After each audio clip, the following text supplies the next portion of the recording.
السلام عليكم ورحمة الله تعالى وبركاته. صلوا على سيدنا النبي صلى الله عليه وسلم.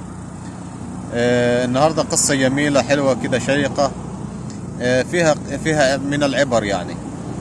أتى رجل إلى سيدنا أبو بكر رضي الله عنه وأرضاه، وكان يجلس في المسجد مع سيدنا محمد صلى الله عليه وسلم، فسب الرجل سيدنا أبو بكر. طبعا سيدنا أبو بكر ما ردش عليه، فالراجل راح سبه في المرة الثانية، سيدنا أبو بكر ما ردش عليه، فالراجل سب سيدنا أبو بكر ثاني رضي الله عنه وأرضاه، برضو سيدنا أبو بكر ما ردش عليه.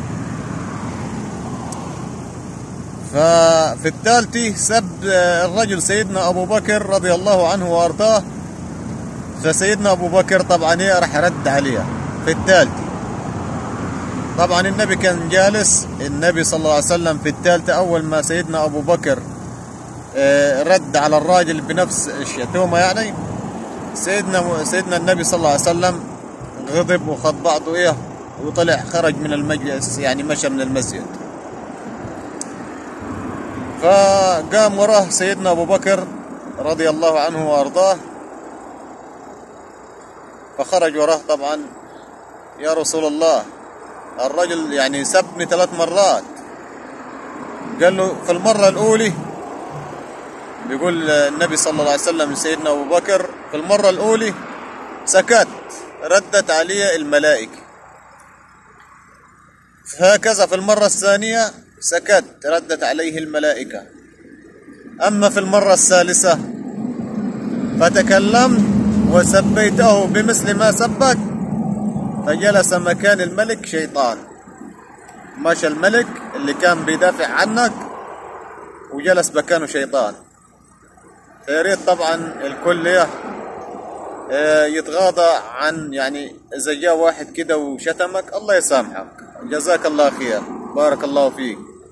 كده انت نحيت طريق الشيطان خالص، وفي ملائكة بترد مكانك. طول ما انت سكت في ملائكة بترد مكانك، ودي حاجة جميلة، حاجة يعني جميلة جدا.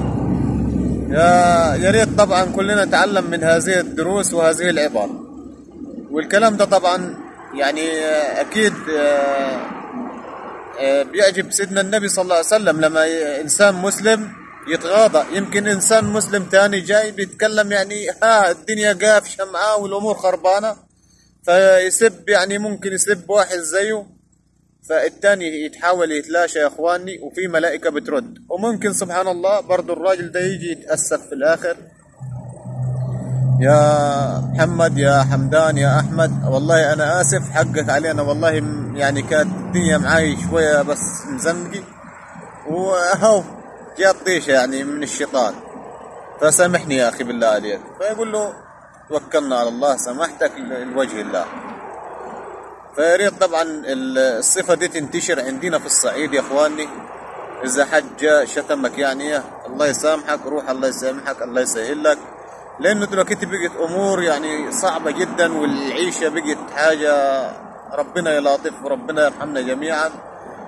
نسأل الله لنا ولكم العفو والسلامة يعني. دمتم في امان الله وحفظه.